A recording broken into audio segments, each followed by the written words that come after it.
আমরা যখন টিয়া পাখিকে বলতে শুনি হ্যালো বা কেমন আছো, তখন মনে হয় সে যেন সত্যিই মানুষের মতো কথা বলছে। কিন্তু বৈজ্ঞানিকভাবে বিষয়টি ভিন্ন। মানুষের কণ্ঠ তৈরি হয় ভোকাল কর্ডের কম্পনে, কিন্তু টিয়ার ভোকাল কর্ড নেই। তাদের শ্বাসনালীর নিচে থাকে বিশেষ অঙ্গ, সিরিংস।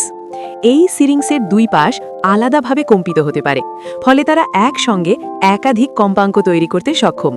এই দ্বৈত কম্পন ক্ষমতার কারণেই টিয়ার স্বর এত পরিষ্কার ও বৈচিত্র্যময় শোনায়। অর্থাৎ তারা শব্দ তৈরি করে না, বরং সূক্ষ্ম ধ্বনি নিয়ন্ত্রণের মাধ্যমে মানুষের কণ্ঠস্বরের প্যাটার্ন অনুকরণ করে। এবার আসি মস্তিষ্কের কথায়। সব পাখি কেন কথা বলতে পারে না?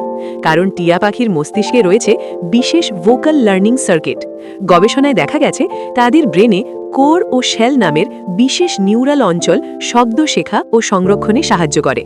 এই নিউরাল নেটওয়ার্ক মানুষের ভাষা শেখার অংশের সঙ্গে কার্যগত মিল রাখে।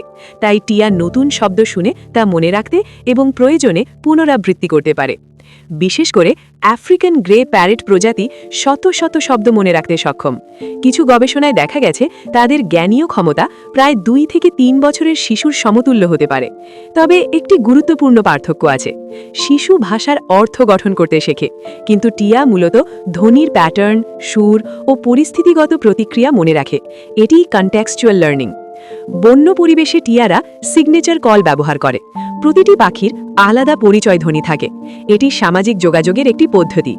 মানুষের সঙ্গে বসবাস করলে তারা মানুষের কণ্ঠস্বরকে নিজেদের দলের ভাষা হিসেবে গ্রহণ করে, ফলে আমাদের কথা অনুকরণ করা তাদের সামাজিক অভিযোজনের অংশ। সুতরাং টিয়ার কথা বলা কোনো অলৌকিক ঘটনা নয়, এটি শারীরবৃত্তীয় গঠন, নিউরাল বৈশিষ্ট্য ও সামাজিক আচরণের যৌথ বৈজ্ঞানিক ফল। তারা ভাষা সৃষ্টি করে না, কিন্তু ধ্বনি অনুকরণের দক্ষতায় প্রকৃতির অন্যতম বিস্ময় হয়ে ওঠে।